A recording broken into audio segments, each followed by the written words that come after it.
Olá, alunos e amigos da FATELUZ, professor Eliel aqui.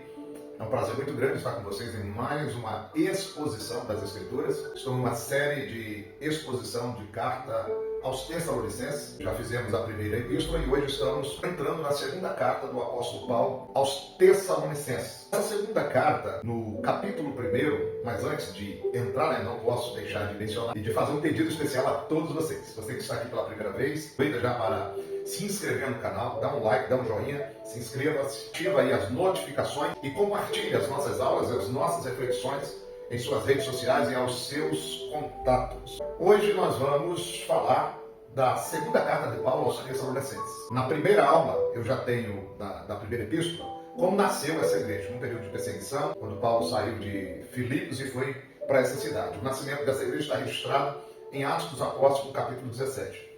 Esse capítulo 1 tem como um tema principal a perseverança até a volta de Cristo.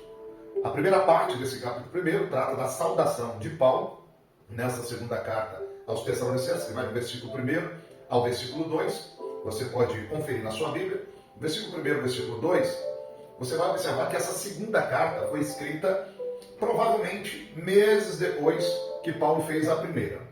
As mesmas pessoas da primeira carta, que é o Silvano, conhecido também como Silas, e Timóteo, estão fazendo parte aqui da saudação inicial de Paulo. Veja bem, Paulo, Silvano e Timóteo, a igreja dos Tessalonicenses, em Deus, o nosso Pai, e no nosso Senhor Jesus Cristo. Uma saudação básica, graça e paz a vocês da parte de Deus, o nosso Pai, e de nosso Senhor Jesus Cristo. É consensual que Paulo, ele é o autor dessa carta. Silas e Timóteo não são autores, mas a saudação deles aqui, a menção dos mesmos nessa epístola, é uma maneira de Paulo honrar os seus companheiros de trabalho, de colocar eles juntos naquilo que eles estavam fazendo. Isso é muito nobre por parte do apóstolo. Nós vamos observar que Paulo vai reforçar alguns pontos que já tinham sido tratados na primeira carta. Ele vai fazer menção da fé, do amor daquela igreja, também com o intuito de corrigir alguns maus entendidos, porque num primeiro momento uma mensagem, quando ela é entregue, quando ela é oferecida, nem sempre as pessoas absorvem tudo de primeira. Então há uma necessidade de reforçar o que se foi ensinado e corrigir alguns maus entendidos. Na segunda parte dessa carta, que começa do versículo 3 ao 12, nós vamos encontrar alguns elementos da oração de Paulo em favor dos Tessalonicenses. Vou repetir, alguns elementos na oração de Paulo em favor dos Tessalonicenses. A primeira menção que Paulo faz sobre a sua oração é a ação de graça. Paulo ele começa a oração dele pelos Tessalonicenses com ação de graça, mas com um propósito. Ele deu graças a Deus pela fé e pelo amor daqueles irmãos.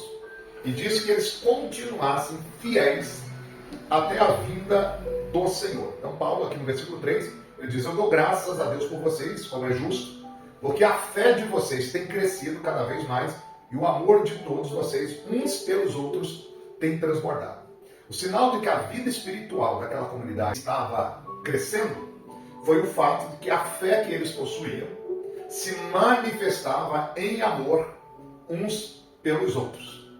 Um fato que é destacado pelo Paulo é que eles crescem em amor, crescem em fé, mesmo diante das adversidades e perseguições. Confira comigo a sequência. Portanto, nós nos gloriamos em vocês, entre as igrejas de Deus, pela perseverança e pela fé que vocês têm demonstrado em todas as perseguições e tribulações que estão suportando. Elas dão prova do justo juízo de Deus. Como resultado, vocês serão considerados dignos do reino de Deus, pelo qual também estão sofrendo. Observe que o apóstolo Paulo elogia a fé desses irmãos, o amor e a perseverança mesmo diante das perseguições. Significa que eles estavam começando a amadurecer, apesar de ser uma igreja recém-estabelecida e nasce em meio às tribulações e perseguições. Aqueles irmãos não desistiram, não perderam a fé, não deixaram de ser perseverantes e não foram omissos quanto ao amor que eles possuíam uns pelos outros. Aí assim, nós temos aqui nessa segunda carta, e logo nesse início, que Paulo havia recebido notícias desses irmãos logo depois que ele enviou a primeira carta, confirmando o crescimento da fé deles e do amor deles. Ele ouviu também, conforme nós vamos observar a partir do capítulo 2, algumas tendências erradas na igreja. E ele procura demonstrar, corrigir, orientar eles para que andassem no caminho certo. Paulo faz menção que a fé, a perseverança, a fidelidade daquela igreja, mesmo em meio às perseguições, fizeram daquela comunidade um exemplo para os demais lugares, porque Paulo faz menção deles em outros lugares, citando o exemplo da fidelidade deles, mesmo diante das adversidades, para animar outros irmãos em regiões que Paulo pregava o evangelho. Paulo também diz que Deus deixou esses irmãos serem perseguidos com o intuito de provar a fé deles e mostrar que eles eram dignos do reino de Deus. Então a fé perseverante e a fé manifestada em amor torna o cristão digno do reino. Há um paradoxo lá em Hebreus 11, a partir do versículo 33 até o 37, que faz menção às virtudes, às qualidades dos servos que viveram em fé. O autor aos Hebreus, ele diz que eles apagaram a força do fogo, eles entraram nas arenas, enfrentaram os leões, foram cerrados ao meio, homens que o mundo não era digno deles. Observe bem, o mundo não é digno daqueles que têm fé perseverante,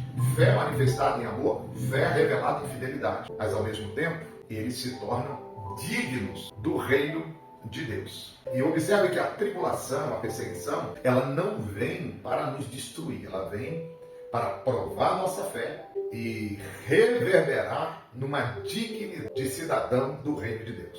Do versículo 6 ao 10, Paulo diz que com a mesma justiça de Deus haverá a recompensa dos fiéis e ao mesmo tempo o castigo dos ímpios. A justiça que recompensa os fiéis, ela corrige os ímpios. E como os ímpios serão castigados? No versículo 6, 8, 9, declara que eles serão castigados em tribulação, com chama de fogo, com vingança, com uma penalidade eterna. Observa o versículo 9. Eles sofrerão a pena da destruição eterna, a separação da presença do Senhor e da sua poderosa glória. Isso é chamado de segunda morte, a morte eterna. Serão separados da glória de Deus, conforme o versículo 9, banidos da face do Senhor. Então essa passagem explica bem, enfatiza bem a questão da segunda morte. E Paulo explica quem será punido. Do versículo 6 ao 7 serão punidos os perseguidores. Do versículo 8, Paulo diz os que não conhecem a Deus e aqueles que não obedecem ao Evangelho de Jesus.